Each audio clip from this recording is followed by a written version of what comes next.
Stressful working conditions, a lack of training, and slim hopes of a pay rise are just some of the things that angered Jaz Brisack, 24, about working at Starbucks in Buffalo, New York, USA. Yet it was the inability to negotiate as equals with the coffee giant that pushed the barista and about 80 of her colleagues to do something out of the ordinary last month: call for a vote to form a union. Currently, none of Starbucks' 8,000 US cafes is unionized, meaning the world's biggest coffeehouse chain is under no obligation to negotiate with staff over pay and conditions. But the baristas hope to change that at 5 cafes in Buffalo, setting a precedent that could disrupt the firm's business practices much more widely. Starbucks likes to say they don't consider us employees, they consider us partners, but we have no power in that partnership, says Ms. Brisack, who is part of the employees' organizing committee, Starbucks Workers United. But if we can build actual worker power for baristas, then we can change not just Starbucks and make it the best it can be, but help make the whole services industry better.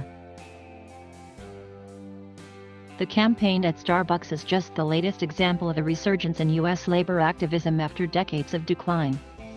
Politics, pandemic-related frustrations, and younger, more engaged workers are driving the change. In 2021 alone, employees from Amazon warehouse staff to New York museum curators have sought to unionize for the first time, while there have been months-long strikes by coal miners in Alabama and grocery workers at food giant Mondelez International. Ms. Brisack and her colleagues, all of whom are under 30, have applied to the National Labor Relations Board to hold elections at the cafes in the coming months and think they have comfortable majorities to win. But Starbucks, they say, is doing everything it can to stop them. The chain has hired law firm Littler Mendelson, famed for its union-busting efforts at other big corporations, as an advisor. Regional managers have turned up at the Buffalo cafes without warning, including Starbucks president for North America, Ross Ann Williams, and held anti-union focus groups on company time, it is claimed. It has left would-be union representatives feeling spied on as they try to sign colleagues up during break times, the only time they're permitted to do so. What most companies do is make this a vote not about whether you want a union but whether you want to keep your job, says Richard Bensinger of Workers United, the union with which the baristas hope to affiliate. They dominate the campaign. Starbucks denies the claims, saying it holds around 2,000 listening sessions, or partner open forums, a year, and that it's not unusual for senior leaders to show up at cafes to discuss worker concerns. The firm is also one of the more generous and socially progressive in the U.S. services sector, something the baristas acknowledge. It offers perks like free university tuition for staff, and in 2018, closed all its cafes to conduct racial bias training. Yet while Starbucks says it respects the baristas' right to organize, the company also said it feels that it is unnecessary for them to unionize given its pro-partner environment. The U.S. has a rich history of labor organizing dating back to the Industrial Revolution, and by the late 1960s more than a third of all U.S. workers were union members. But that began to decline in the 1970s as manufacturing, the traditional backbone of U.S. labor, moved offshore, and the Republican Party under Ronald Reagan turned against unionism.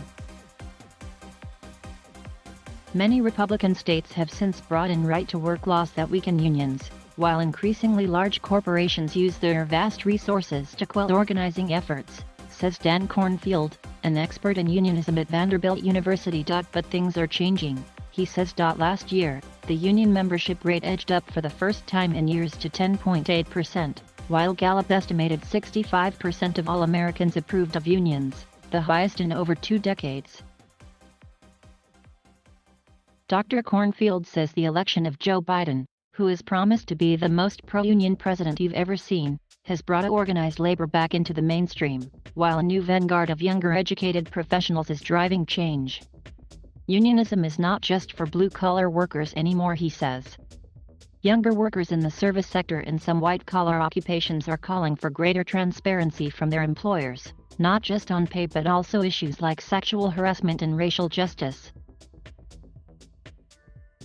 Recent examples include the disgruntled Google engineers who unionized in January, a wave of successful campaigns at nonprofit organizations such as the American Civil Liberties Union, and a new nurses' union at the Mission Hospital in North Carolina, one of the most anti-union states in the U.S. The pandemic has put a fire under such efforts, after workers were abruptly laid off or had their hours or pay cut. Concerns about COVID safety measures also spurred walkouts at major names like McDonald's, Fiat Chrysler, and the retailer Target. The pandemic showed workers that their very lives depended on having their own voice, says Mr. Bensinger. Some of the newly unionized have already seen pay rises. Yet not all recent campaigns have succeeded. In April, Amazon easily defeated the first-ever attempt to unionize one of its warehouses, in Bessemer, Alabama, with about 1,800 of workers voting against. The shopping giant said it had listened to staff concerns and improved.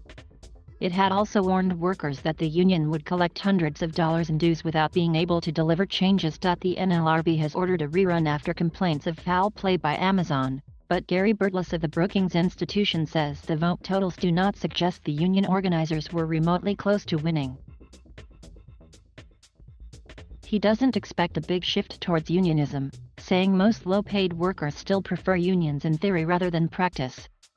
Mr. Biden also lacks strong enough working majorities in the House and Senate to expect much action at the federal level, Mr. Burtless says. In March, the House of Representatives passed the Protecting the Right to Organize Act, a sweeping pro-union bill backed by the president, which would change the rules around union elections and stiffen penalties for employers who violate workers' rights. It comes after big firms, including Starbucks, were found to have illegally retaliated against employees who attempted to unionize. Yet the PRO Act remains stalled in the Senate, along with attempts to raise the federal minimum wage to $15. The Buffalo baristas are undeterred and have received support from Starbucks workers across the U.S., as well as politicians such as Congresswoman Alexandria Ocasio-Cortez, the left-wing star of the Democratic Party.